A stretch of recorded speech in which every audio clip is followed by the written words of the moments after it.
วิธีสร้างให้เฮาเป็นคนที่มี power มีออร่าอยู่ในตัวเองเห็นแนวใดถ้าหากว่าเจ้าเฮ็ดสิ่งนี้จะเฮ็ดให้เจ้านี่บ่ไกลกาในสายตาของคนอื่นที่เบิ่งเข้ามาหาเจ้าข้อแรกเลยคือเจ้าต้องเป็นคนที่มีจุดยืนเขาลบความคิดของตัวเองเรื่องบางเรื่องนี่มันเป็นเรื่องที่อึดอัดที่จะเว้าแต่ถ้าหากว่าเรื่องนั้นมัน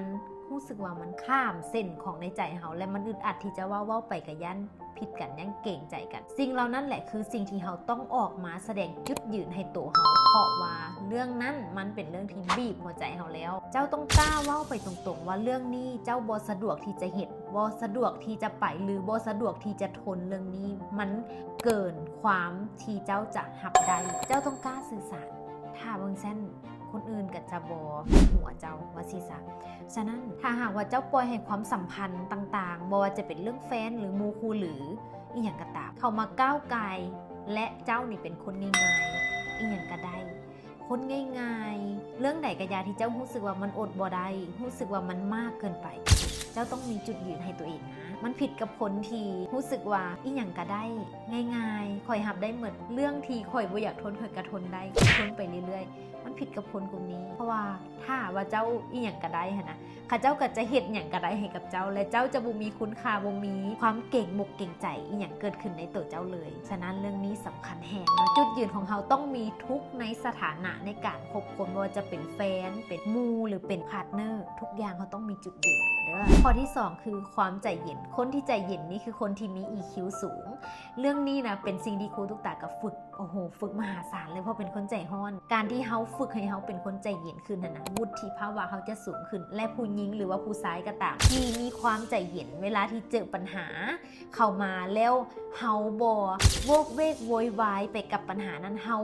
มีความนิ่งสงบสยบทุกอย่างกับปัญหาที่มันเกิดขึ้นมันจะเป็นคนที่เบิ่งแล้วมีมูลค่ามีราคาเป็นคนที่ดูแพงแฮงฉะนั้นเวลาเกิดปัญหาอย่างขึ้นถ้าเจ้ามี EQ สูงนะเจ้าจะบ่ตื่นตระหนกไปกับปัญหามากมายเท่าคนที่บ่ได้ผ่านการฝึกฝนเรื่อง EQ เนาะข้อที่3เป็นคนที่เด็ดขาดเวลาเว้าคำใดให้เป็นคำนั้นหลายๆครั้งเคยเห็นบอกว่าบางคนเนี่ย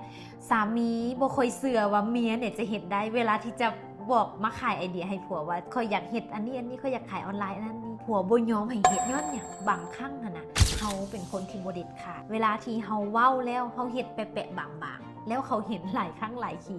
แล้วมันเฮ็ดให้ค่ะเจ้าบ่เชื่อมั่นในตัวสิ่งนี้รวมถึงเรื่องแบบเล็กๆน้อยๆตั้งแต่ออกกำลังกายอีหยังพูดเลยสมมุตินะเจ้าเป็นคนที่แบบออกกำลังกาย3มื้อว่า10 ปีนี่ค่อยอยากผอมแต่พอเฮ็ดได้3 มื้อค่อยเศร้าแล้วหลายๆเรื่องแล้วมันบวกเข้ากันนะมันเฮ็ดให้สร้างภาพจำให้คนอื่นเนี่ยเบิ่งเข้ามาหาเฮาว่าเฮาเนี่ยเป็นคนที่เหยียบขี้ไก่บ่ฟอเป็นคนที่เว้าบ่จริงเป็นคนที่แบบเว้าไปจังซั่นแหละแล้วคนบ่เชื่อสิ่งนี้จะลดทอนคุณค่ามูลค่าในตัวเขาจะเป็นคนบ่มีราคาเป็นคนบ่แพงเนาะต้องฝึกเรื่องพวกนี้จ้ะข้อที่4คือการฟังคนอื่นให้หลายๆเวลาที่เจ้าไปอยู่ในสังคมและเจ้าอยู่ในวงสนทนาค่ะนะถ้าเขาเป็นคนเว้าเกินไปค่ะนะเขาจงกลับมาอยู่ที่ตัวเองมีสติในการฟังคนอื่นเว้านะเวลาที่เจ้าฟังคนอื่นหลายๆเจ้าจะเห็นสิ่งหนึ่งคือจะเห็นทัศนคติของผู้นั้นและการฟังคนอื่นหลายๆนี่นะมันจะเฮ็ดให้เฮาได้ความรู้นะและบ่พอมันจะเฮ็ดให้เฮานี่นะเป็นที่หักนะเพราะว่าหยังมนุษย์มัก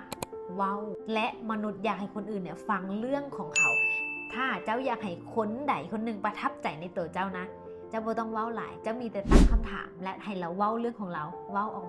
มาสิ่งเนี้ยจะมัดใจได้เจ้าไปดีลงานเจ้าไปดีลธุรกิจเจ้าไปอยากคบค้าสมาคมกับผู้ใดเจ้าตั้งคำถามและถามให้เราเรื่องของเราออกมานั่นแหละเจ้าจะเป็นคนที่เป็นที่หักของคนเจ้าจะได้ใจเจ้าจะมีคำหนึ่งที่เกิดขึ้นกับเจ้าเลยคือลมกับเจ้านี่ถือคอเนาะลมกับเจ้านี่มวลขนาดทั้งที่เจ้าบ่ได้เว้าอีหยังหลายส่วนหลายแม่นเจ้าตั้งคำถามและฟังหลายๆและเรื่องราวของข้าเจ้าตั้งใจฟังและ